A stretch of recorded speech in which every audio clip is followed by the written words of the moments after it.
Students, how are you? Only UPSC के इस special class में आपका स्वागत है। ये स्पेशल क्लास इकोनॉमी से रिलेटेड है, ठीक है।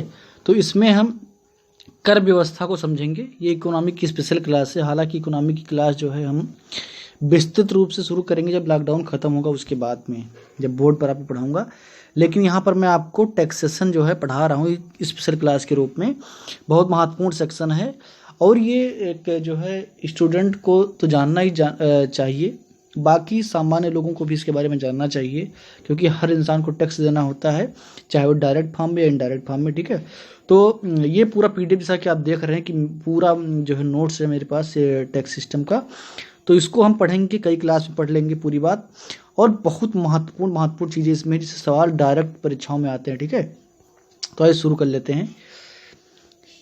टैक्सेशन होता क्या है, ठीक है। टैक्सेशन क्या होता है, ये पहले शुरुआत में 2-3 बातें आप समझ लीजिए, ताकि आप आसानी से टैक्सेशन को समझ पाएँ, ठीक है। टैक्स क्यों ज़रूरी होता है, क्यों लिया जाता है, क्या लिया जाता है, कैसे लिया जाता है, ठीक है। तो एक बात आप समझ लीजिए कि जैसा कि आप जानते हैं कि आपकी पूरी व्यवस्था कौन चलाती है? सरकार चलाती है, ठीक है।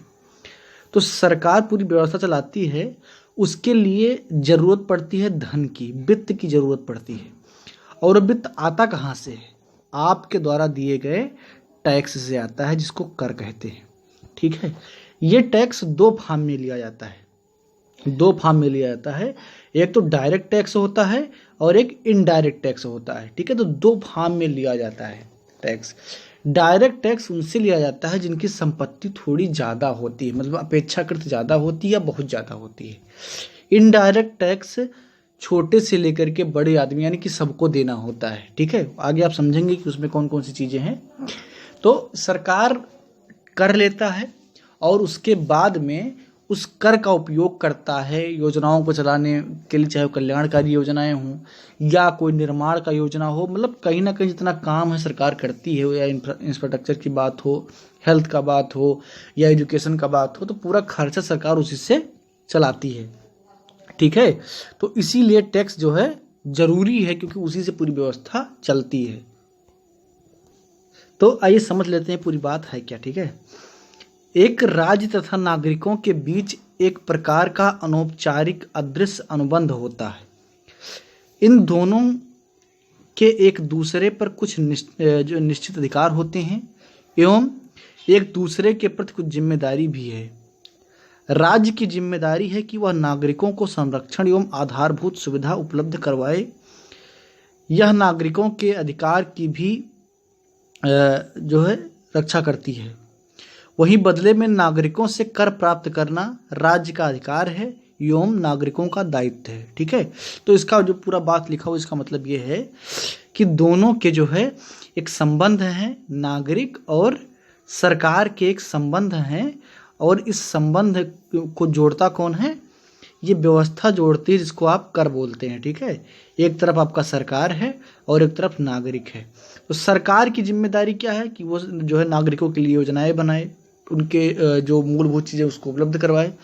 नागरिकों की जिम्मेदारी कि वो कर जो है सरकार को प्रदान करे, ताकि सरकार भी अपना काम कर पाए। कर को परिभाषित करते हुए कहा जा सकता है कि यह एक अनिवार्य प्राप्ति या संग्रह है, जो कि सरकार आय एवं उपभोग पर करती है। कर जैसे कि आय कर, निगम कर इत्यादि, ठीक है, आय पर लगने वाले कर हैं, जबकि जीएसटी उपभोग पर लगने वाला कर का उदाहरण है। कर किसी भी सरकार की आय के प्रमुख स्रोत होते हैं, ठीक है। अब इस बात को भी आसानी से आप समझ लीजिए, ठीक है। पहले मैं जो नोट्स है उसको पढ़ देता हूँ, उसके बाद मैं आपको समझा रहा हूँ कि पूरी बात आपको आसानी से समझ में आ जाए, ठीक है। तो यहाँ पर आपने देखा कि जो है कर क्या है, एक अनिवार्य प्राप्ति है, यानी कि उसके बिना कोई जो ये सरकार और नागरिक का जो पूरा सिस्टम बना हुआ है, ये चल नहीं सकता है, ठीक है।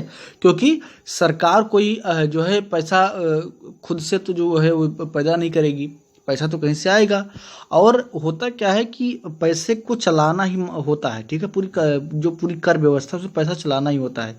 एक आदमी से दूसरे आदमी के पास जाता है, दूसरे से तीसरे के पास जाता है, और उसी से व्यवस्था चलती है, ठीक है। तो कर जो है एक अनिवार्य संग्रह है जो कि सरकार आय एवं उपभोग पर करती है। ठीक है, दो चीज़ यहाँ पर लिखा हुआ है, आय एवं उपभोग। ठीक है, इन दोनों को भी थोड़ा सा मैं विस्तृत रूप से समझा दे रहा हूँ। आय का मतलब कि आपने जो पूरा पैसा कमाया है, एक वर्ष में जो आप पैसा पूरा कमाते हैं, एक वित्त वर्ष होता है, आगे उसकी हम चर्चा करेंगे। जितना आप एक वित्त वर्ष में कमाते हैं उस पर एक कर जो है सरकार लगाती है और साल भर में आपसे वो कर के रूप में वो पैसा जो है ले लेती है। उसके अलावा उपभोग पर भी कर लिया जाता है, जैसे कि आप नमक से लेकर के और बड़े बड़े सामान जो भी आप खरीदते हैं उन सब पर जो है सरकार एक टैक्स लगाती है, एक निश्चित टैक्स लगाती है, एक निश्चित कर लगाती है, जिसको उपभोग पर लगाया गया कर कहा जाता है। तो इससे भी सरकार जो है कर इकट्ठा करती है। आगे बात कर लेते हैं। कर को दो प्रमुख प्रारूपों में वर्गीकृत किया जा सकता है, प्रत्यक्ष कर एवं अप्रत्यक्ष कर। कर दो प्रकार के होते हैं, एक प्रत्यक्ष कर और दूसरा अप्रत्यक्ष कर। ठीक है, प्रत्यक्ष कर वो है जो प्रत्यक्ष रूप से प्रभावित करे और अप्रत्यक्ष कर वो है जिसका पता न चले लेकिन कर आपसे ले लिया जाए। ठीक है, तो वो अप्रत्यक्ष कर होता है। अब आइए समझ लेते हैं। प्रत्यक्ष कर वैसे कर होते हैं जिसमें कर का वास्तविक भार उसी निकाय पर पड़ता है जिसमें इसकी वसूली की जाती है। उदाहरण स्वरूप आयकर, निगम कर, न्यूनतम वैकल्पिक कर, यानी कि जिसको मैट बोलते हैं, आप आगे उसको समझेंगे। तो प्रत्यक्ष कर बहुत सिंपली शब्द से ही स्पष्ट है कि जो डायरेक्ट जो है प्रभावित करे। आयकर जैसे है, आयकर क्या होता है कि आप साल भर में जो पैसा कमाते हैं उस पर आपको आयकर देना होता है। उसका एक स्लैब निर्धारित किया जाता है कि इस स्लैब के बीच में जो आएगा उसको इतना देना होगा, इससे इतने के बीच में आएगा उसको इतना देना होगा। वो सारे स्लैब आगे आप देखेंगे। ठीक है, तो वो आयकर हो गया। कारपोरेट टैक्स यानी कि निगम कर जो होता है वो कंपनी से लिया जाता है, जो फैक्ट्रियां चला रही होती हैं, बड़े बड़े फर्म चला रही होती हैं, तो उनसे डायरेक्ट लिया जाता है कि जो उस कंपनी के माध्यम से जो उन्होंने पैसा बनाया है उस पर जो टैक्स होता है वो क्या है, डायरेक्ट टैक्स में आता है, क्योंकि वो सीधे उस कंपनी को प्रभावित करता है। वो भी एक प्रकार का आयकर ही होता है। आयकर व्यक्तिगत होता है। आयकर क्या है, व्यक्तिगत कर होता है, किसी व्यक्ति से लिया जाता है। और जो कारपोरेट टैक्स है वो किसी कंपनी पर लगाया जाता है, किसी फर्म पर लगाया जाता है। ठीक है, तो वो इसी फॉर्म में होता है। और एक मैट होता है, मिनिमम अल्टरनेटिव टैक्स। ठीक है, न्यूनतम वैकल्पिक कर, ये भी जो है डायरेक्ट टैक्स के श्रेणी में आता है। आगे मैट क्या है, इसकी ज़रूरत क्यों पड़ी, ये सारी चीज़ें आप समझेंगे। ठीक है, अभी हम बात करते हैं अप्रत्यक्ष कर की। अप्रत्यक्ष कर वहीं दूसरी ओर वैसे कर होते हैं जिनमें कर का वास्तविक भार उपभोक्ता पर पड़ता है, जबकि इसकी वसूली सरकार किसी अन्य निकाय से करती है। उदाहरण स्वरूप जीएसटी एवं सीमा शुल्क। ठीक है, तो ये जो कर हैं जीएसटी और सीमा शुल्क, ये कर उपभोक्ता को डायरेक्ट प्रभावित नहीं करते हैं, इसीलिए ये अप्रत्यक्ष कर कहलाते हैं। अब इसको मैं समझाता हूँ कैसे होता है। जैसे आप मान लीजिए कि एक बुक खरीदने किसी दुकान पर जाते हैं। अब मान लीजिए उस बुक की कीमत 10 रुपये थी और इस पर जीएसटी लग गया 10% का। ठीक है, तो ये किताब कितने की हो गई, ठीक है, 11 रुपये की हो गई। तो सरकार करती क्या है, ये जो 1 रुपया एक्स्ट्रा जुड़ा, ठीक है, इस बुक में, ये जब 10 रुपये का कब बना था, जब ये निर्माता के पास था। ये 10 रुपये का तब था जब ये निर्माता के पास था। जब इस पर 10% जीएसटी लगा तब ये बन गया, एमआरपी बन गया और ये बिकने के लिए मार्केट में आ गया। तो जो ये 10% है ये लिया तो जाएगा किससे, जो इस बुक को खरीद रहा है, लेकिन सरकार वसूली किससे करती है, बुक वाले कंपनी से वसूली करती है। ठीक है, तो ये डायरेक्टली उपभोक्ता को प्रभावित नहीं करता है। उपभोक्ता को बस ये बताया जाता है कि किताब की कीमत 11 है, जबकि किताब की कीमत कितनी थी, 10 रुपये थी और 10% सरकार ने उस पर टैक्स ले लिया तो उसकी कीमत 11 हो गई। और सरकार इसकी वसूली कहाँ से करती है, उस कंपनी से करती है, उस फर्म से करती है जो किताब बना रही होती है। ठीक है, तो ये इनडायरेक्ट टैक्स इसीलिए होता है क्योंकि ये डायरेक्टली प्रभावित नहीं करता है। अब इसमें कौन कौन से कर हैं, जैसे जीएसटी है या सीमा शुल्क है।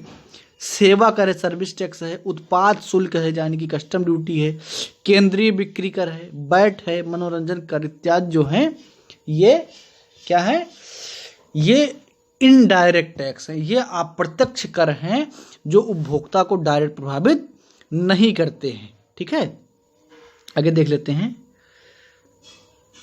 प्रत्यक्ष एवं अप्रत्यक्ष करों में से अप्रत्यक्ष करों की अपेक्षा प्रत्यक्ष कर केंद्र सरकार की आय में अधिक योगदान करते हैं। सभी अलग अलग प्रकारों के करों में निगम कर का योगदान केंद्रीय कर राजस्व में सर्वाधिक है।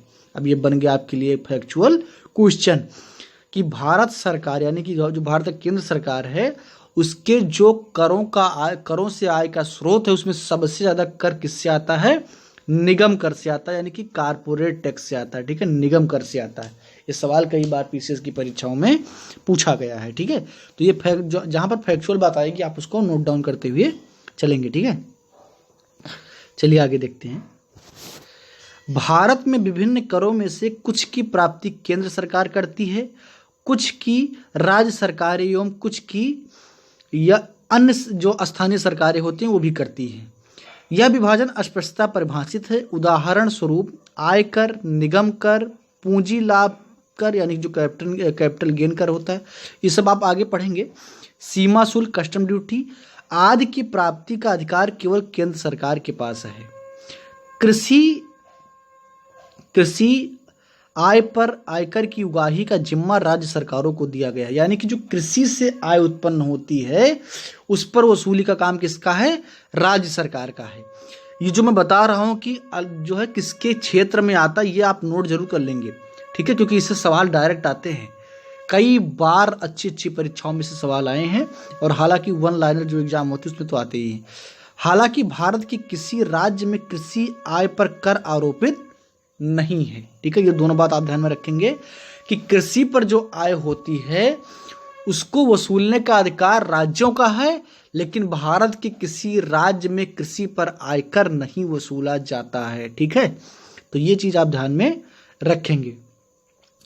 जीएसटी का विभाजन केंद्र एवं राज्यों में होता है, परंतु जीएसटी को लागू होने से पूर्व राज्य बिक्री कर, मूल वर्धित कर यानी कि वैट, मनोरंजन कर, केंद्रीय बिक्री कर, प्रवेश कर आदि का संग्रहण राज्य करते थे। स्टाम्प ड्यूटी एक प्रकार का अप्रत्यक्ष कर है जिसे राज्य सरकार वसूलते हैं। ठीक है, तो ये सारी चीज़ें आप जो है नोट डाउन करते हुए चलेंगे। देखिए, जीएसटी आने से पहले जीएसटी एक प्रकार का अप्रत्यक्ष कर है। जीएसटी आने से पहले बहुत सारे अप्रत्यक्ष कर थे। ठीक है, तो जीएसटी आने के बाद में वो सब उसी में समाहित हो गए, उससे पहले उसको जो है राज्य सरकारें वसूला करती थी। ठीक है, अब यहाँ पर बजट 2020-21 के अनुसार भारत में कर एवं जीडीपी का अनुपात जो है 10.8% है। प्रत्यक्ष कर का जिसमें 5.9% है और अप्रत्यक्ष कर का 4.9% है। तो अगर आपसे कोई सवाल पूछे कि जीडीपी का जो है कितना प्रतिशत जो है कर संग्रहण से आता है और उसमें जो अलग अलग हिस्सा है प्रत्यक्ष का अप्रत्यक्ष का वो कितना है और उसमें किसका ज़्यादा है, तो आपको यहाँ पर स्पष्ट दिख रहा है कि प्रत्यक्ष कर का ज़्यादा है। 2020-21 का आंकड़ा है, एकदम लेटेस्ट डेटा है। ठीक है, तो अब यहाँ से कर एवं शुल्क के बारे में जो है कि कर क्या होता है और कहीं कहीं पर आपने शुल्क जैसे कस्टम ड्यूटी आपने देखा, लेकिन कारपोरेट टैक्स देखा, तो किसको शुल्क बोलते हैं किसको कर बोलते हैं, इसको समझने के लिए आपको हमारा अगला क्लास देखना पड़ेगा। इस क्लास में इतना ही, और अगर आपको पसंद आया हो तो आप अपनी राय कमेंट बॉक्स में ज़रूर दीजिएगा। बाकी आप हमारे इस क्लास को लाइक कीजिए, शेयर कीजिए। धन्यवाद।